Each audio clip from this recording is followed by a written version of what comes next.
Become guru, become guru, become guru, become guru is our code word. But they mistake this guru to be Diksha Guru. Responsibility and stature, one of the eternal associates of Radharani or the manifested representation of Nityananda Prabhu. Those are all cheap thinking. Oh, now they want to be direct disciple of Prabhupada. This is not a circus for all those things. It's a very serious discussion, very serious issue.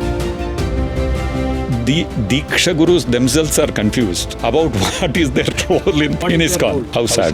When I started with this guru issue also, all these debates from the other side has helped me to go deeper into it and understand all these things, explain all these things. Prabhupada has given everything. He has answered all these questions. To become Diksha Guru is the biggest Maya. In that case, they want to become God.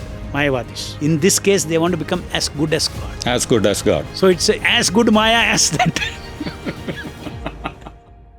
Prabhu, coming back to the where we began with, you mentioned about three things. One is the intent or the desire of the spiritual master. One is the statement of principle. And the third one is the order. Now, I have a couple of questions on this. Yeah. One is, of course, you did explain about that. But that son cannot take the desire of the father and start driving on the road and all that you mentioned. But from the perspective of the father, that may be true. Like, for instance, let us say Prabhupada says, I wish that I could get a glass of milk. Okay. So now I can sit here and say, Prabhupada has only wished, no, let him order. Until then, I will wait. I cannot do that. So Prabhupada has wished means immediately I should run, get the milk and bring it to him. So similarly, from Prabhupada's perspective, Prabhupada has not given an order. He has only expressed a wish. If somebody brings, it's okay. If somebody doesn't bring also, it's okay. That's the way Prabhupada said, I wish I could get a glass of milk. So now from the perspective of the disciple, Guru has desired. So when the Guru has desired, it's my duty to figure out how to boil the milk, how much sugar to put into it, which kind of glass to put the milk in, and bring it before the spiritual master. As long as it is milk. As long as it is milk. If you are giving your understanding of milk to Prabhupada, which is not good for Prabhupada's health, which is not what Prabhupada wished, then is that a service? Definitely not. So that logic doesn't work. If it's in your logic, it is simple. Milk is very easy. You go and get it and come. Here Prabhupada has said Diksha. No, you make a commitment to take the jiva back to Godhead. It's not like a glass of milk. It is not like a glass of milk. You can buy from the store and give it. Yeah. What Prabhupada meant was milk, this is also milk. You tallies, it's fine. But if something hard that Prabhupada asked, which you have no capacity, is vicious, then you have to be honest. Yeah. You have to be honest with the spiritual master. Yes, I will try. You can try. But then one may say, okay, that means, future, somebody will try. And one day they will succeed. They'll become Diksha Gurus in ISKCON.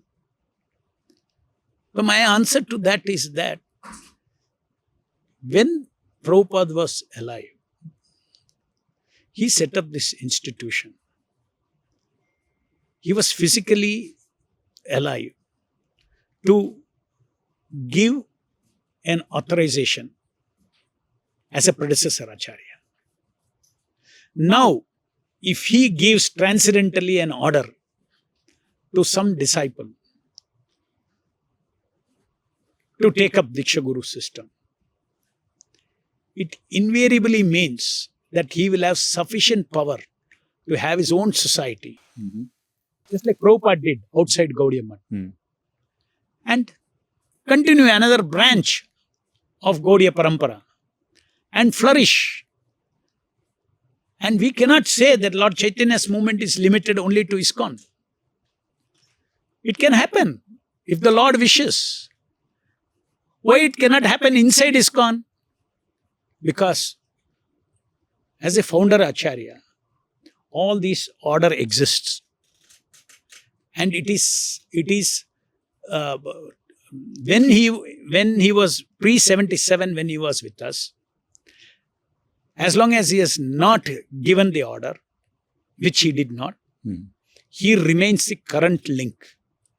So therefore, we say that even if, forget about Prabhupada transcendentally ordering somebody in dream, etc., leave all that.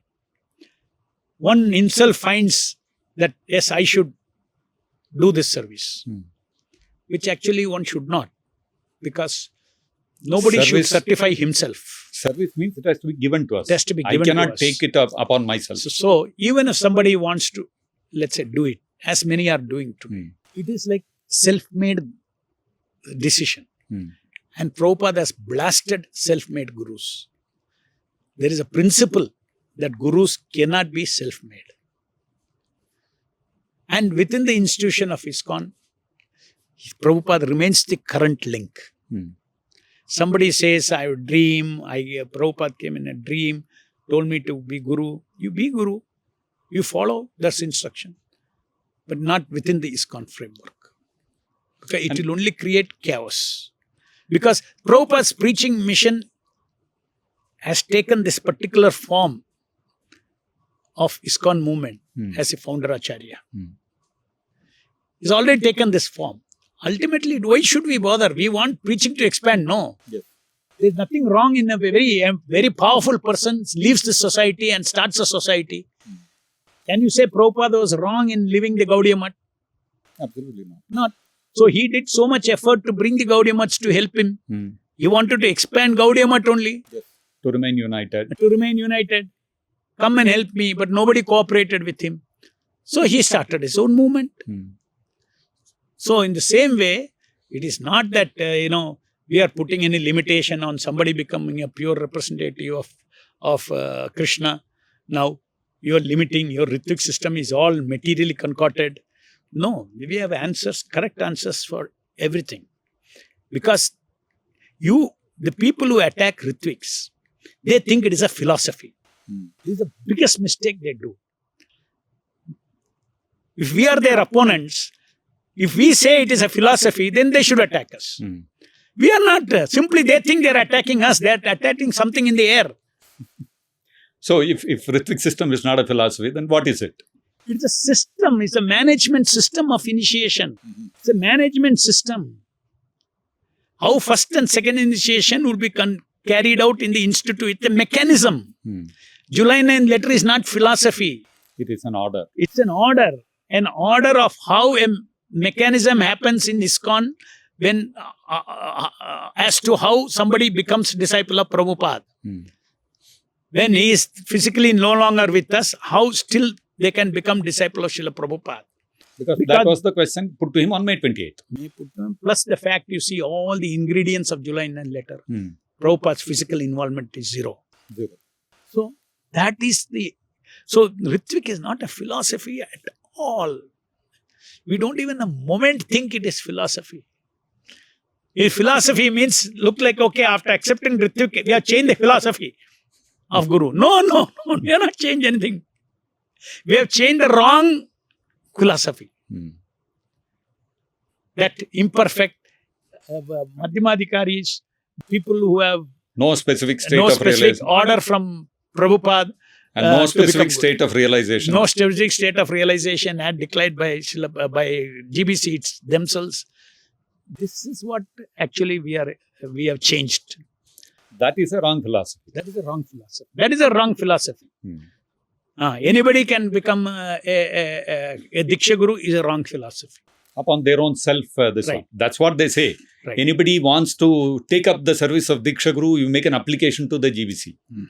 So, how can first of all, there's another new paradigm that no guru cannot be controlled by any institution. the relationship between disciple and guru develops organically, meaning I develop faith in someone. And that when I develop faith in someone, I start respecting and treating him as my guru. It's natural. You cannot compartmentalize it to an institution. This development of the relationship between two jivas, one developing faith in the other person and becoming his disciple, and he giving instructions and helping him progress, and this is a natural thing. So how do we make a system and compartmentalize it to an institution? Yeah, if you want in ISKCON, any guru other than Srila Prabhupada, you will end up with all contradictions and these kind of anomalies where you are interfering in guru-shishya relationship. But it doesn't happen if it is for Prabhupada. Because, reason being, you enter ISKCON because you have already selected Prabhupada. Okay, so already that relationship has that faith, Done. that conviction. That's why you are coming to ISKCON. So, therefore, in ISKCON, there is no such confusion. Outside ISKCON, confusion will be there, then you won't join at all. Absolutely. So, once you have joined, you have got faith in Prabhupada. So, then it is a freely chosen one. Yes. So, it completely satisfies this criterion that it cannot be institutionalized. Except if I choose so. If I choose so, even if Prabhupada is a guru institutionalized in ISKCON, everybody has to take Diksha from Prabhupada. I have tested Prabhupada. I am not feeling that organic relationship. Okay, don't come. Don't come into ISKCON. Wherever you feel that relationship, you go. You are free to go. You go. But then, like you said, you would not have come to ISKCON unless you develop that faith in Prabhupada, no? So, that is the difference here. So, that is the answer I would give for such, arguments that people say that institution and Diksha can never go together at all. I would say, no. It can go together. Prabhupada is founder Acharya of ISKCON. If you have developed that faith and confidence that Prabhupada can be my spiritual master, then you enter ISKCON, then you take Diksha. Otherwise, don't take Diksha. Don't be in ISKCON. The disciples' freedom is also permitted. Prabhupada is also not pushing anybody. But whereas now in the present ISKCON, in order to control so many things in an institution, you have to put so many restrictions on gurus. Guru cannot instruct the disciple without talking to TP first with regard to his service, taking permission. These are all funny things. Is it correct? What the devotee is saying is very correct. In a podcast I heard. Very, very funny situations. Incongruous. Totally incongruous. I take a Diksha Guru and then, I have some service difficulties. I had to first speak to this. Service is part of my Diksha, my engagement. See, not only when you receive pariprashnena sevaya, you are giving the service to your spiritual master. And that, to give that, I had to take permission from my temple president. Because Prabhupada has, you can say that in an institution, that is why he used the word founder Acharya. I am the founder and Acharya of ISKCON, Prabhupada says. Of the institution. Of the institution. And all disciples in this institution are my disciples. He has made a statement in a radio interview like that. And I initiate them spiritually. So just see, you have to maintain that. And this living guru. ISKCON has got full of living sadhus. Living diksha-gurus. Living diksha-gurus. Diksha Guru cannot be, a necessary condition to live in a physical body. If that is the case, when Diksha Guru leaves the body, then all of them should take a reinitiation. Find a new Diksha Guru. If the physical presence of the person is essential for conduct of the process of Diksha, then they should all take reinitiation. Yes. Logically speaking. But actually it is not required. While alive also, he is working transcendentally. Tell me, while alive also, how many thousands of disciples Prabhupada initiated? Did Prabhupada sit with each of them and physically tell them the transcendental knowledge? No. He created mechanism, books, and through the instrument of books, transcendentally entered their heart, those who read these books. After the disciple makes commitment to spiritual master Srila Prabhupada, then not only through the books, directly within the heart of such a disciple, he gives them realization, trains them and gradually molds them into pure devotee. This actual function he is doing. We are experiencing in our lives. We are experiencing, hundreds of devotees in this moment are experiencing this kind of reciprocation from Prabhupada, where anartha by anartha is being unpeeled by Srila Prabhupada with timely reciprocation of Divya Gyan. Thousands.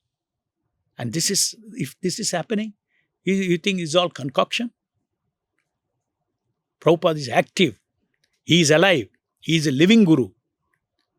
Living in flesh and blood is not, it is essential. What is essential? Vaishnava association in flesh and blood is essential. For whom? Because everybody starts as a neophyte. When he starts as a neophyte, one has to receive everything through physically. That is reality for him. Because he is in the stage of realization that reality is gross reality. So when a gross person comes and talks to him, he feels it is more realistic. But as you advance, in fact, gross is a lesser reality than spirit. Spirit becomes prominent once you spiritually advance. I am not this body, I am spirit person. Spirit is another reality. It's a greater reality. Matter comes from spirit. And that understanding, because naturally it's a fact that everybody starts from the gross concept of life. Gross world is real world. Gross world is the only world. One starts like that. For them it is essential. What is essential? Somebody physically administering this knowledge. All these things are essential. Correcting them are essential. For that, Prabhupada has set up an institution. Neither did he do it when he was on this planet. He couldn't have scaled up this organization to such a big scale if he did not choose an organizational mechanism by which he gave powers to the temple president, powers to sannyasis, instruction to sannyasi, travel everywhere, preach Krishna consciousness. GBCs also, travel around, preach Krishna consciousness, boil the milk. Don't go outside more and more preaching. Now, those who have already preached internally, Thicken the milk. Thicken the milk.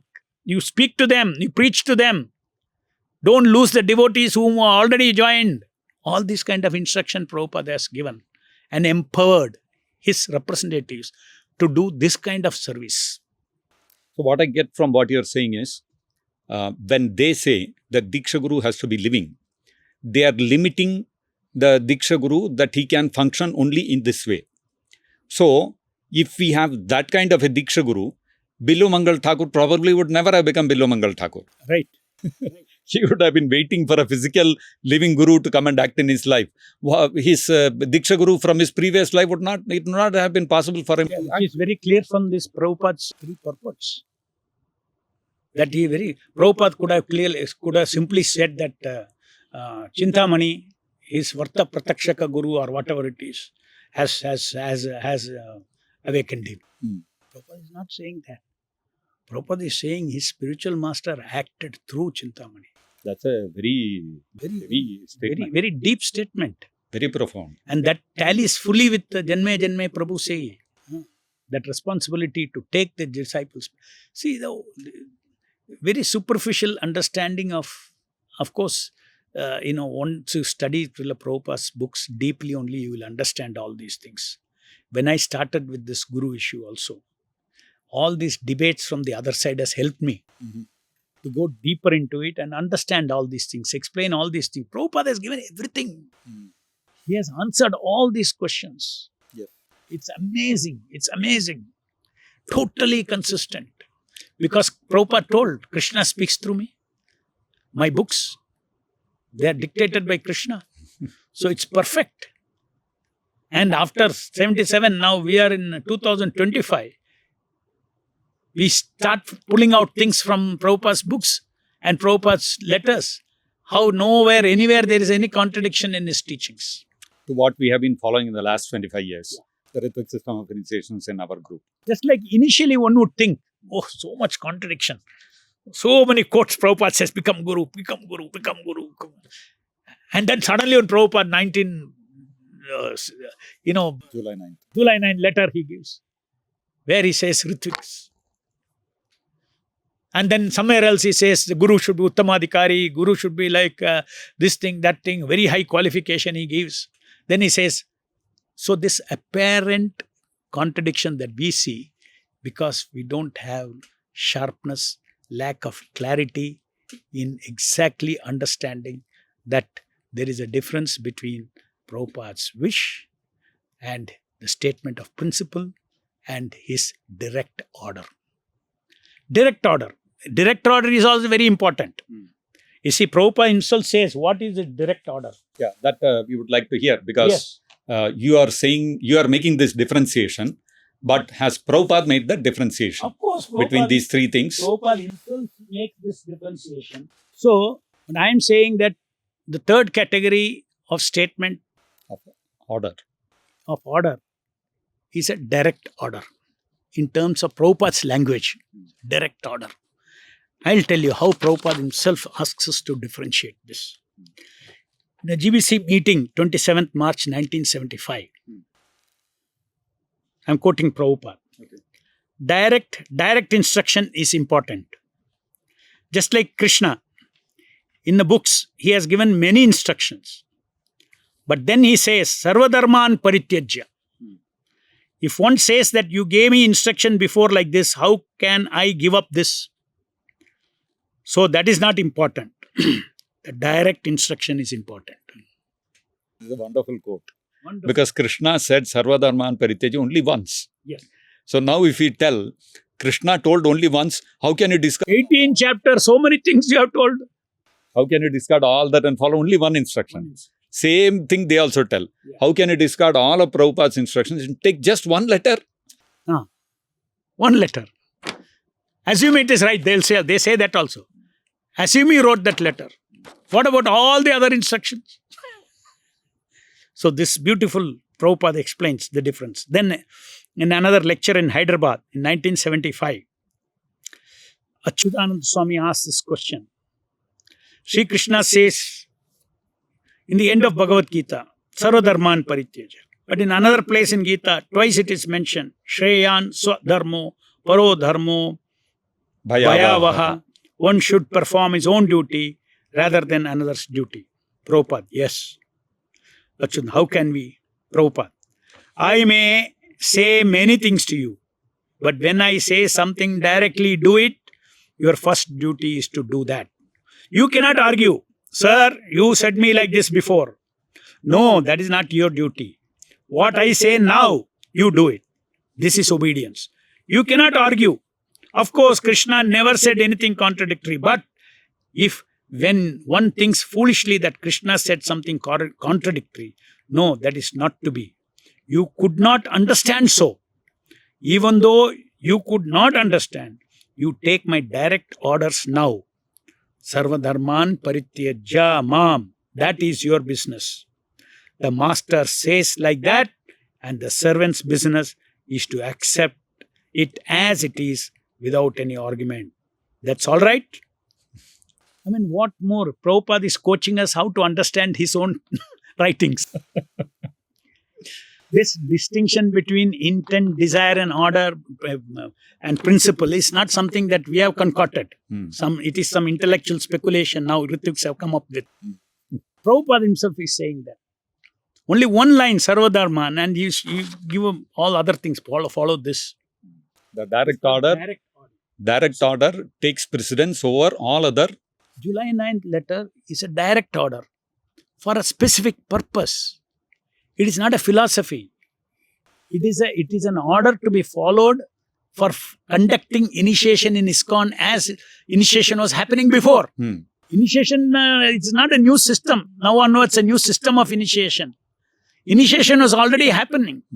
Prabhupada was the guru of everybody. Yes. Everybody was becoming disciple of Prabhupada. Yes. Now there is going to be a physical absence.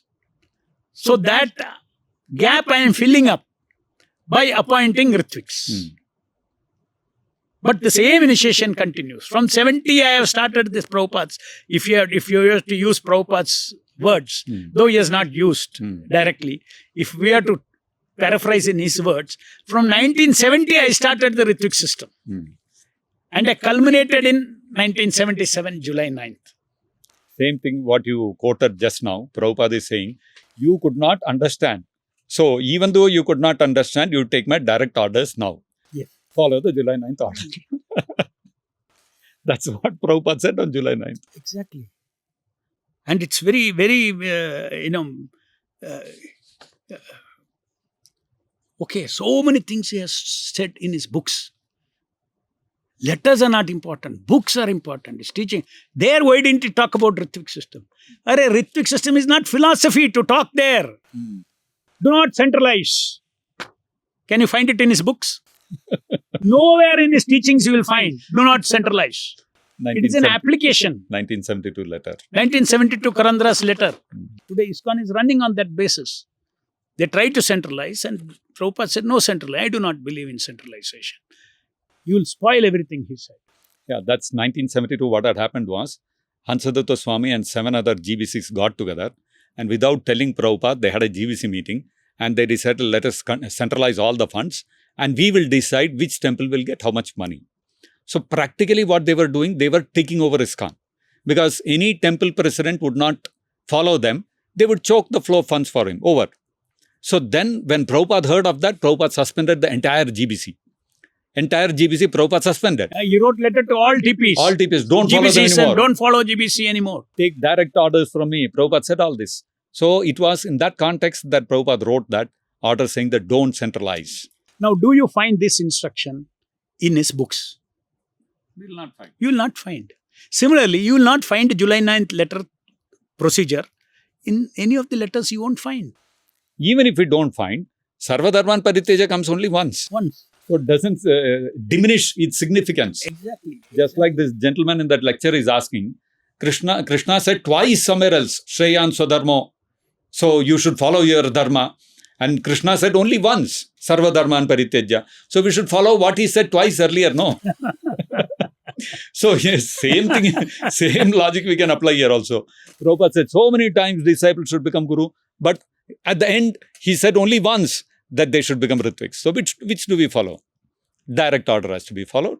Yes. So that is it's so amply clear that now you started off with this question. So many quotes are there of Prabhupada, and then your one letter you are talking about. So now you said very intelligently, you please take each quote, put under the category, is this his desire, intent, etc., or is it a statement of principle, or is it a direct order? Shall we take a few examples? Yes, please. So this is a letter to Madhusudan Prabhu written on 2nd of November 1967 by Prabhupada. Anyone following the order of Lord Chaitanya under the guidance of his bona fide representative can become a spiritual master, and I wish that in my absence, all my disciples become the bona fide spiritual master to spread Krishna consciousness throughout the whole world. See, Yes. Prabhupada told all my disciples should become. What is he saying? I wish. Ho gaya na? So it is a statement of his desire. It's a statement of his desire. I wish. It's not an order. It's not an order. Okay. Room conversation. But again, you can say, I wish to take a glass of milk. What is wrong in I take the wish and I start doing it. But if it is a glass of milk, it's easily done. If it is artificial milk, if it is not really milk. Artificial milk, you do not know how to recognize a milk even. Basically, you go and give a wrong milk to Prabhupada. Yeah, so the milk is the order. Yes. That order of the spiritual master is what makes you guru. Exactly. So that is what is. So you cannot just think that, I love my spiritual master. He has a wish. Let me do it. If you're doing it, then there'll be some other motives in it. That is why Guru has not ordered you. That's why Guru has not ordered.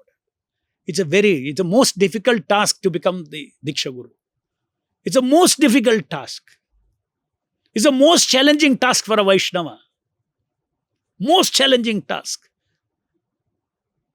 It's just like Shiva drinking poison. He had the power to hold it in his neck, Nilakanta. Otherwise, you will die drinking that poison. So it's not it's not an easy job. Very, very, very tough job it is. To karma of all the ways. And ye tamam prapadyante tam state. But somebody wishes so and tries to be a guru like that. And if he believes, though he has no quality, believes that I am taking karma, he is simply killing himself spiritually. And we cannot say that, no, I sacrifice for my guru by taking everybody's karma. That's not what the Guru wants. That's not what the guru wants. Guru wants you to take the karma and be unaffected. You should be able to burn it. So if you have climbed to that level, then Guru will happily make you the Guru. Yeah. You are able to, without affecting your spiritual life, you are able to take the karma. That means you are transcended. Karma is within the three modes of material nature. You are transcended the three modes of material nature. Yes. By your wish, you can take the karma. By your blessings, you can take the karma of the person. You are a pure representative. You are as good as, in terms of this function of disciple and guru, you are as powerful as Krishna. Sakshadharitvena. Sakshadharitvena. Prabhupada gives the example. Krishna's power. Prabhupada gives the example like a sun can cast his sun rays upon a place where there is urine and it will purify it because it is so powerful. Yes. Now if I think, oh, sun is doing, let me also go and lick up all that urine, I'll fall sick. No. Exactly. Because I don't have that power. Exactly. And another thing is, Prabhupada says, spiritual master should not give an instruction to a disciple which he cannot follow. Yes. So if the disciple is not qualified to take the karma, he will never get that order. He will never get that order. It is a code of conduct for the spiritual master. He cannot give an instruction that the disciple cannot follow. He cannot give an order. So we'll take up one more quote, Prabhu. This is becoming interesting. Room conversation, April 15, 1977 in Bombay. Prabhupada is saying, like father, like son. You see, Prabhupada is guru, so everyone should become disciple. You should be Gaurangera Bhakta Jane. Everyone. Therefore, Mahaprabhu said, Amarajnai Guru Haya Taraye Desha. He asked everyone just to become guru. Follow his instruction, you become guru. Amarajnai, don't manufacture ideas. Amarajnai, what I say, you do, you become guru. Where is the difficulty? And what is your ajna? Yare dekho, tare kaho, Krishna Upadesh. Bas. Everything is there in the Bhagavad Gita. You simply repeat. That's all. You become guru. To become a guru is not difficult job. Follow Chaitanya Mahaprabhu and speak what Krishna has said. Bas. You become guru. Order is here. You're asking for order. The order is there. Without another line is there. Do not concoct ideas. Okay. So I'm not concocting. I'm like father, like son. I'm taking disciples. This is a order for standing order. All that is being quoted. Standing order to become teachers or Diksha Guru, to preach. Yara dekho, tare kaho, Krishna Upadesh. You simply repeat. Simply repeat. Very simple. So simple, this is a function of everybody in ISKCON movement. Everybody is a Diksha Guru of one level or the other. He is a Diksha Guru. So preach, preach, preach, preach. Become Guru, become Guru, become Guru, become Guru is our code word. But they mistake this Guru to be Diksha Guru. This Guru means, I put a tag on this disciple. Just like one of the discussion in the peace committee meeting with the other GBC, I was telling. During the Supreme Court case? Supreme Court case. Mediation time. Mediation time. I told, why don't you tell all the devotees, no guru should pinpoint he is my disciple. Let them act as if all the devotees in ISKCON are their disciples. Lot of problem will be solved. Moment you say it's my disciple. Then only all problem. I'm talking about the organization problem. Yeah. Not the parallel spiritual lines problem. of authority. Yeah, parallel lines of authority. The disciples all don't these listen things. to the temple president. In fact, blah, one blah. of the GBC said it's an interesting idea. Because everybody belongs to Prabhupada. Yeah. Who comes to ISKCON. Yes. So you treat them equally. Go everywhere to all temples. Everybody should go. All sannyasis, all present gurus. Not only go to their temples and their disciples and concentrate on creating camps. So if labeling is not there, So one of the main thing is, you see, in that Diksha Guru thing, is a link, my disciple. Yeah. Here they're saying my disciple, and the disciple is saying my guru. So this is a relationship of something which is very unique to that Diksha Guru. Where the responsibility is taken. Yes. To take him back to God, Take him back take to away God. the karma. Yes. etc. To really be behind him. So that Prabhupada is able to do that transcendentally. Others cannot do this because you have physical limitation also.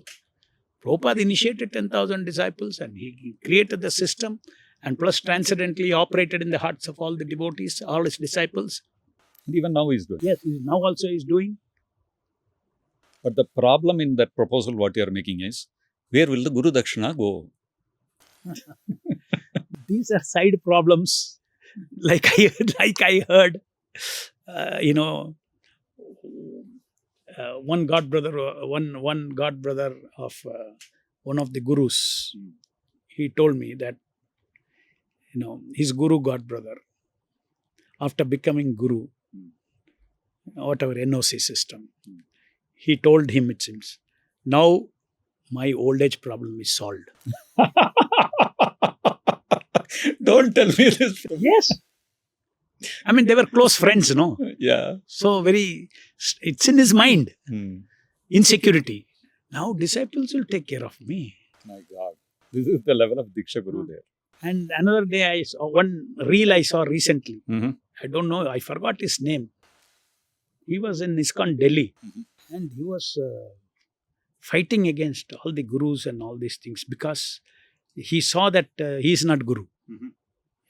Others are gurus. So I knew that time itself he is fighting because of that. Because he has not been made Guru. He has not been made guru. My God, now I saw he's getting down from the car. Hundreds of disciples, Jai Gurudev, Jai Gurudev, and he is in bliss. And they're showered, all along the path, they're Putting flowers, flower petals and everything. I said, this man was criticizing gurus, saying that they are not qualified to be gurus. When he was not guru. And now he is in bliss.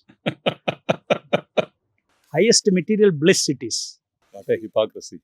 That is why it is called, just like I would say that just like to become one with God is the highest Maya.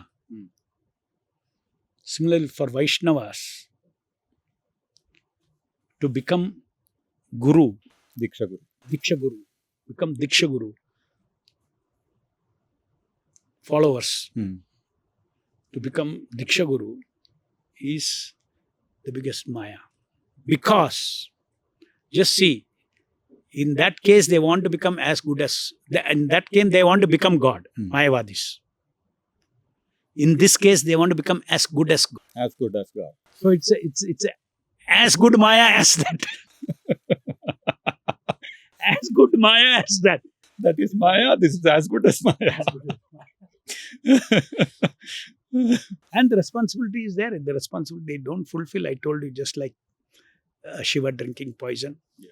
And it is demonstrated also. People who cannot, maybe they were all, if they hadn't taken a guru's position, they would not have been burdened by so much karma that they are voluntarily taking through a relationship like Diksha.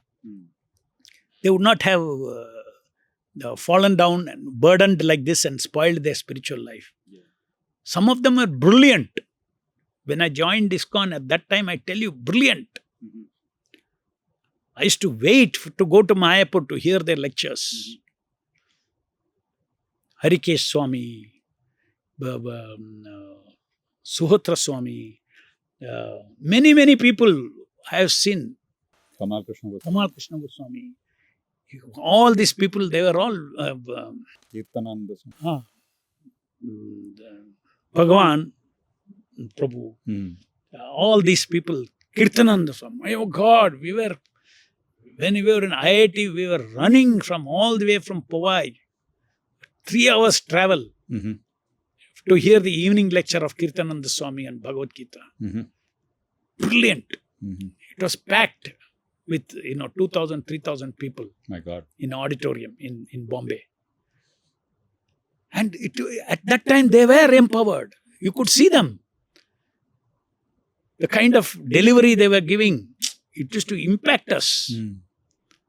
I mean, we have to give credit to them for that. But it's a sad story that happened after that gradually. From where to where? Yeah, zonal acharyas from it, one by one, one by one, one by one, one by one. It's just like some curse on them. Yeah. It's like a curse on them. True. So, I just, it's not that we are belittling any of them. They have helped Prabhupada. They served Prabhupada sincerely to build this movement. Today we are recipients of that. We are grateful to them. Every one of these sincere disciples of Srila Prabhupada, we are indebted to them. But at the same time, we have to, our priority is the Prabhupada's movement should continue with the purity, so that this kind of a mishap should not happen in ISKCON. That's why we are talking about all this. We're not against any of these people per se. They're devotees, they're Vaishnavas.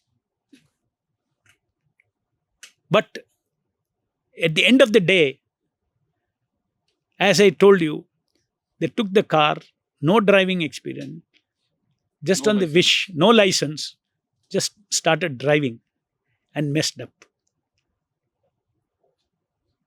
And in spite of all the warnings by Prabhupada. Yes. That is what we are trying to educate. We are trying to educate the devotees. ISKCON is a wonderful organization. There's no organization like ISKCON. Even today, okay, we have this understanding that Prabhupada is giving Diksha to everybody through Ritvik system. They also, their system, by default, has become like Ritvik system only.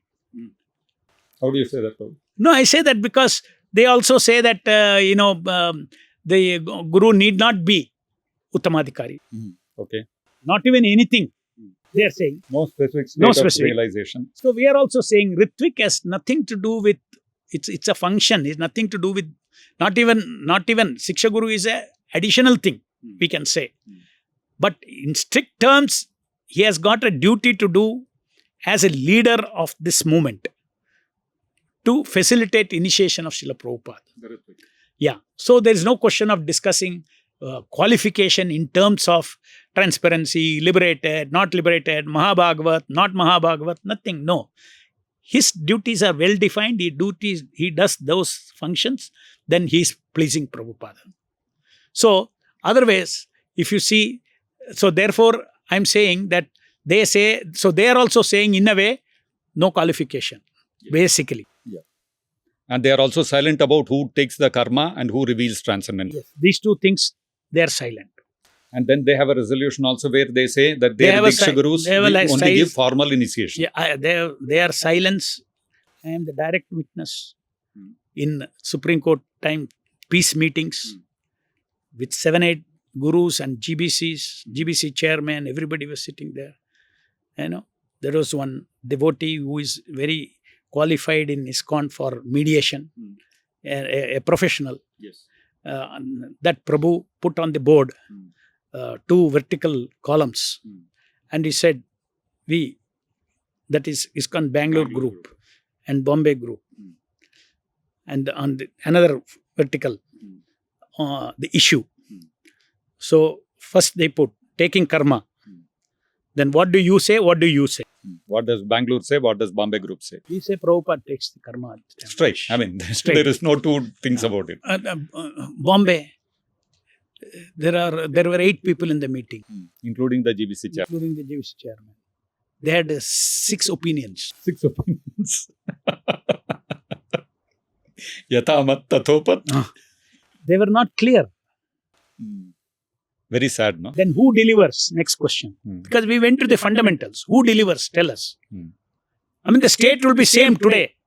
If you honestly go to the GBC and ask them, who takes the karma? Everybody will have different opinion. Some will say Prabhupada takes, some will say we have to take. Some will say I do not know. These are the three answers we got. I am not very clear who takes the karma. I think GBC, there is a resolution where they say Krishna consciousness, Krishna, the spiritual master, the temple president, and the devotee who guides all of them put together, they deliver the disciple from the karma to the spiritual You are world. right. This was also one of the alternatives. You know, that all these things put together is what takes the karma. And then next question was, who delivers the disciple to? Back to Godhead. Back to Godhead. So we said Prabhupada. They said, how can we put the burden on Prabhupada? Somebody said, we have to take them back to Godhead. For that, first they should be back to Godhead. Then that is a further question. And then somebody said, no, Prabhupada only takes everybody. He is a deliverer guru. He is a deliverer. He delivers everybody. So even philosophy-wise also, guru-tattva, they have not clarified. They are not clear. And somebody said that all this, holy name takes one back to Godhead. You know, this thing, sadhana takes one to Godhead, all these things. So all those things, I said, where are you? The gurus, I said, where are you? But the question is, what are you doing? What is your role in that disciple's Not life? what holy name is doing, what is your role? Your role is to give initiation and go away. Which is what Ritvik is doing. Yes. So then that was who is delivering, who is taking the karma, and I don't recall. Reveal transcendental knowledge. Revealing transcendental knowledge. That also, in terms of role, what is your role? What is the present guru's role? And what we say is Prabhupada plays that role. So then they had different opinions. One would say that yes, we in the GBC, we are working towards saying that Guru should accept limited disciples whom you can actually take care and instruct. And another opposite view was there who said that no, Prabhupada's books is giving transcendental knowledge. We should just initiate. It's becoming so embarrassing. So like this. So total. Only we had total clarity on what is what. So the Diksha Gurus themselves are confused about what is their role in What is their role? They're really confused. How sad. Anyway, Prabhu, that's, quite revealing. Coming back to this quote, which we were discussing, you mentioned about how taking that karma and all is such a tough thing and all that. Whereas Prabhupada is saying in this quote, to become a guru is not a difficult job. So naturally, it cannot be referring to Diksha Guru. It must be referring to Shiksha Guru. It is referring to Shiksha Guru. To preach, to repeat what Prabhupada said is not a big thing. Yeah. Not a difficult thing. So I think that quote is pretty clear. They cannot use that quote to say that Prabhupada told them to become gurus. We go on to the next quote. This is from a Vyas Puja lecture Prabhupada gave on 17th August 1968. So all my students present here who are feeling so much obliged, I am also obliged to them because they are helping me in this missionary work. At the same time, I shall request them all to become spiritual master. Every one of you should be spiritual master next. See, Prabhupada is requesting to become a spiritual master. So we must become Diksha Guru. I should add to that list I wish, waiting for, my intent is, I should add one more also. I request you also. Which is, you mean to say, that is also Prabhupada's aspiration. It is his aspiration. It is his intent, it is his desire. Meaning, basically what is Prabhupada is saying, you all become qualified. And what is wrong? What they are doing, what they intend to do as so-called Diksha Guru, they can do everything as Shiksha Guru, no? Absolutely. Why this label is required? Why this label is required? I said, you treat all the people in ISKCON as your disciples. Every senior devotee, every sannyasi, every person who is now so-called as Diksha Gurus, they should treat everybody as their disciples and preach to everybody. Otherwise, they should sit in one place, take 5-6 people and feed them personally and take care. This is not ISKCON style. ISKCON style is preach, give Diksha and go away somewhere. Make more and more disciples. So then if you do that, then you cannot follow Prabhupada's instruction to expand the movement. Yes. Each person has to have 10 disciples, directly treat them what you're doing, just like a temple commander. I think that's why ISKCON is now making the Diksha Gurus for a city. That is another very interesting thing. Recently, last GBC resolution, they have appointed people, but their jurisdiction is within the city. How is it possible? How can a bona fide spiritual master be limited to a physical boundary? Let's say he is for Tirupati. He is for Bangalore city. And if he's a real guru, then he goes to Calcutta. One disciple, one soul gets inspired by him. He wants to give Diksha. No, I am guru only for Bangalore. I am Diksha Guru for only Bangalore. You shift to Bangalore. You shift and then to Bangalore. You can take Diksha from Diksha. This is crazy. It's a written resolution. I think what they are trying to do is they want to address all these problems of parallel lines of authority and all. So if they keep a Diksha Guru only for one city, and in that city there is a temple, so all the disciples in that temple will be one Diksha Guru's disciples. So problem is solved. There will be no infighting. There will be no politics. There will be no canvassing for my guru, become disciple of my guru, my guru. There is only one guru for the disciple. It's a neat solution. No, it's not a neat solution. They failed in this. Is it so? Started with zonal acharya. So they had this zonal acharya. They had a bigger zone. Now they are having a chotu. The only difference is zonal acharyas were considered as acharyas. Now these are zonal mini Diksha Gurus. Chotu zonal acharyas. Yeah. That's what they are. Actually, if you see Prabhupada's letter to Hamsadutta, you have a free field. Become a Ritvik and expand preaching unlimitedly. Yes. Prabhupada actually meant these Ritviks. The zone system was good. He made people responsible for each geographical area. So Ritvik for each, zonal acharyas for each is a problem. But the zonal part of it is good.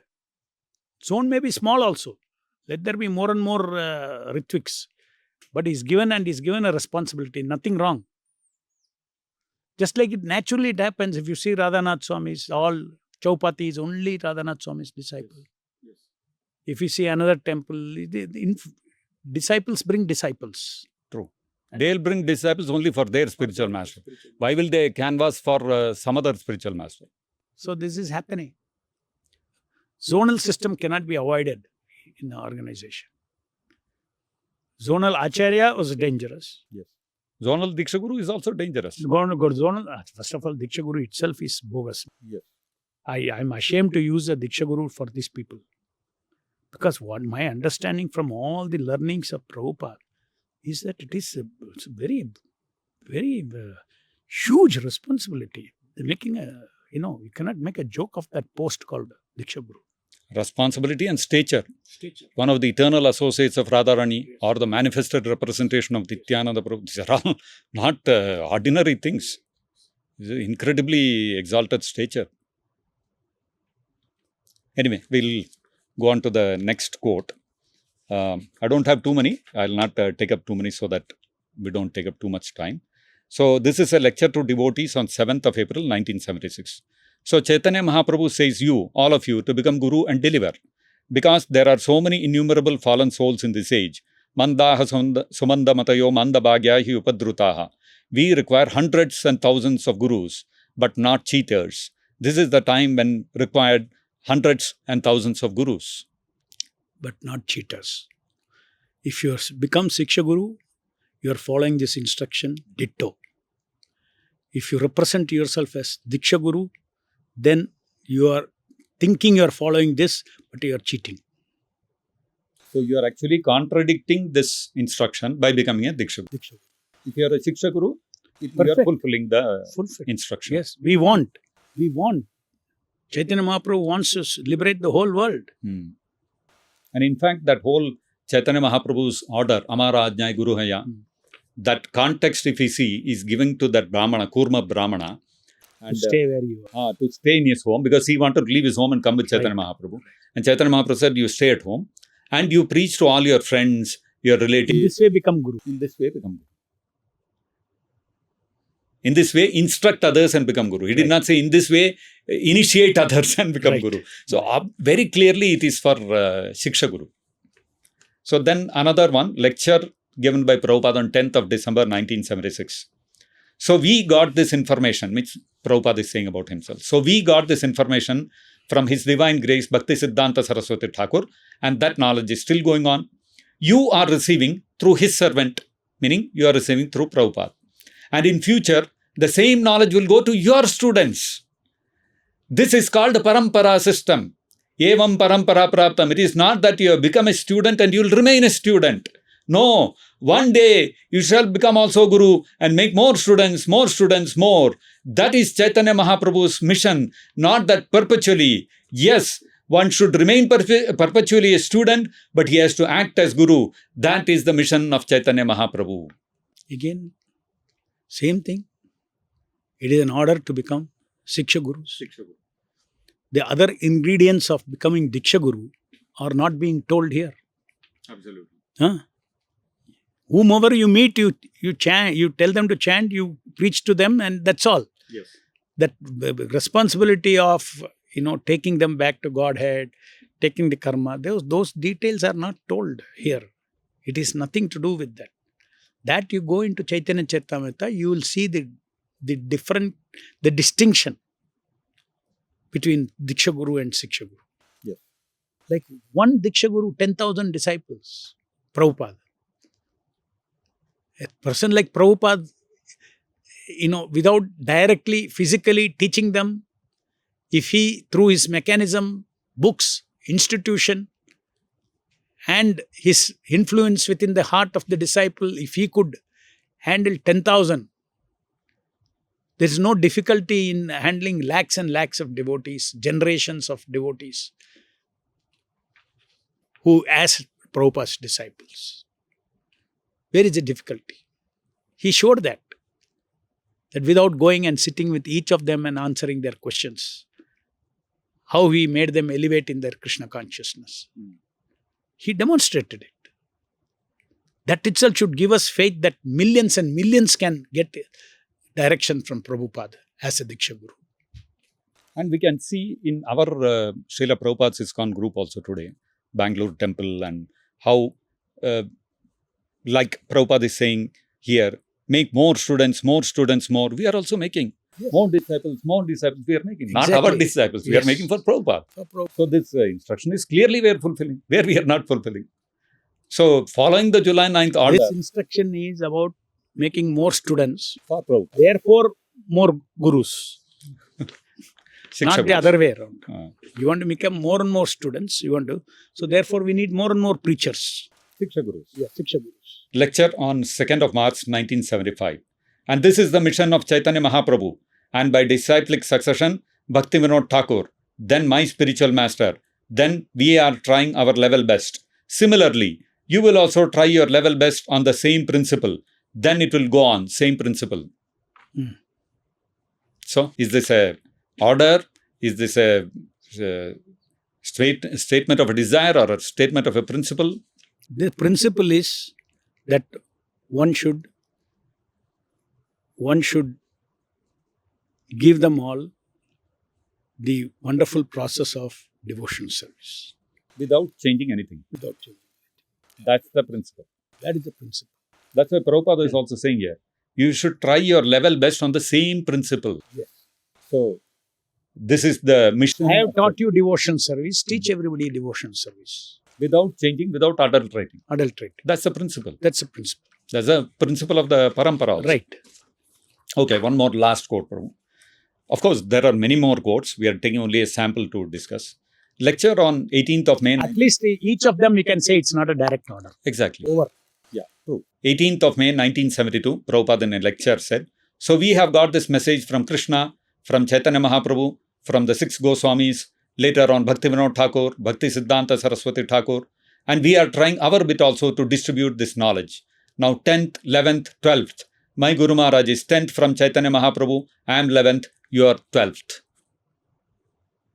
So how do we understand this quote? You see, there are a lot of, to answer this question, let me go back to, in our Parampara system, so many Acharyas' names are mentioned. Yes. And in between all these names, there are gaps of 100 years, 200 years, 300 years. Yes. So was everything silent in this 300 years gap? Means there were no devotees. There were no prominent, Prabhupada said they are prominent names. They are the Acharyas. There are always Vaishnavas. There is always devotees in this 300 years or 200 years gap. Wherever the gaps were. Wherever the gaps were. But they all acted as Diksha Gurus. Teaching Krishna consciousness. Then, let's say, that Acharya is so powerful in that gap of 300 years, so powerful that everybody preached on his behalf. His influence was so much for 300 years. Now we are saying that Prabhupada's influence will be there for 10,000 years. Haribo, Jai Srila Prabhupada. So the question of prominent Acharya doesn't come here after Prabhupada. Yes. But it is a fact that if you are, let's say, you are a Diksha Guru, teaching what Prabhupada has taught, then you are the 12th. Say next generation you are teaching, then you are the 13th. But your name doesn't go there. In that Parampara list of prominent Acharyas, it doesn't go there. Doesn't mean that we are, it's stupid thing to say the Parampara ends. Teaching has to go on. Teaching will go on. Parampara will go on. 12th. Then 13th. 12th, 13th, 14th, all will be disciples of Prabhupada. All will be disciples of Prabhupada. That's all. That's all. Nobody can counter the chronology, no? Yeah. You are born much later. Correct. You cannot say, I am 11th. Correct. You are 12th only. Somebody else is 13th only. Yes. This is also another difficulty. Sometimes one Prabhupada disciple said, I am convinced with everything. I mean, very casually he told. But I cannot swallow that everybody is my god brother. Very jokingly he was told. Because the condition, no? Yeah. So much conditioned. So many years conditioned. So I told, no. We are not same level god brothers. We are next generation god brothers. You are first level. We are not same as level. I am at the next level of god brothers. Then you got at least some differences there. We do have respect for them as seniors, Vaishnavas and all that. It's not that we are trying to be, That's all cheap thinking. Oh, now they want to be direct disciple of Prabhupada. This is not a circus for all those things. It's a very serious discussion. Very serious issue, bringing great harm to the society if not followed. Which is what we have seen. Yes, we have seen. I was speaking to one devotee. She was, Mataji, she was initiated by Prabhupada in 1971 or 72 or something. Then later, 1980s, she got married to another Prabhu who had not met Prabhupada, who became a devotee after 1977. He got initiated by one guru. Then she was saying after some time that guru fell down. So he got reinitiated by somebody else. That guru also fell. Then he got reinitiated a third time. Every time when a disciple's guru falls down, what he goes through is actually trauma. Having invested all his faith, conviction, Big surrender. betrayal. We Trauma. are surrendering ourselves to that person. And that person turns out to be something else. He is not what he represented himself to be. So these are some things that earlier in one of the podcasts I had mentioned, that in this world, child abuse is considered to be very serious. I remember. So this is nothing but spiritual child abuse. Absolutely. A newcomer in spiritual life is a spiritual child. So you have created such a trauma in him. I mean, he will never get over so easily. Betrayal of trust. Not ordinary trust for money matters, this matter, that matter. The trust that connected to God. You have put that kind of a trust in him. And when that is betrayed, you start, you can even become an atheist. You can easily become an atheist. And people have become. Devotees have become. Because from their side, they were sincere. They threw their heart at the feet of the Guru. And this is what has happened. It is very sad. It's a great injustice. It's a spiritual torture. And that's why I said this driving vehicle, accidents you create, is just like that. The person, suppose I wrongly drove the car and drove over somebody and killed that person. You cannot say you are innocent. There is one saying, all roads paved with blocks of good intent are not necessarily royal roads. That means you may have a good intent. I'll give the service to Srila Prabhupada. I want to serve Prabhupada by initiating disciples. It's not royal, it could be the road to hell. It could be the road. Your intention is good, but it's a road to hell. Anyway, we pray that all the devotees who are attached to Prabhupada, they go deeply into the instructions of Srila Prabhupada, letters of Prabhupada, his teachings, and ensure that there is no deception in ISKCON. That's the whole thing. In this whole Guru issue, there's deception happening. In spiritual path, there cannot be deception. It's no excuse. Something is wrong. No, it is the way it is. Gurus can fall down. No. There's deception happening. Then right from beginning, everybody should know Guru can fall down. Then you are changing the philosophy. If I read Prabhupada's books, I will project, extraordinary qualities described in his books to my spiritual master. I will. And Prabhupada's books is the basis for the entire movement. You may legislate institutionally, they are Madhyamadhikaris, they are this, we don't certify what they are and all these things. You can say all that. But ultimately, nobody reads GBC resolution. They read Prabhupada's books. True. And they project all these things on whomever you select as your Guru. Hare Krishna. Thank you very much, Prabhu, for giving your time and explaining this whole thing about how Prabhupada has said in so many places that he wants his disciples to become gurus. Thank you for guiding me through your very sharp questions. So, making me think of these different situations and give my understanding of these things. I'm humbled to be of service, and I'm sure all our viewers will also have a much better understanding of the whole issue today. And we are blessed that we could hear your words of enlightenment. And we hope all the devotees' conviction and faith towards Prabhupada increases with your guidance, Prabhu. Thank you very much, Hare Prabhu. Krishna. Hare Krishna. Diksha Guru Srila Prabhupada ki jai.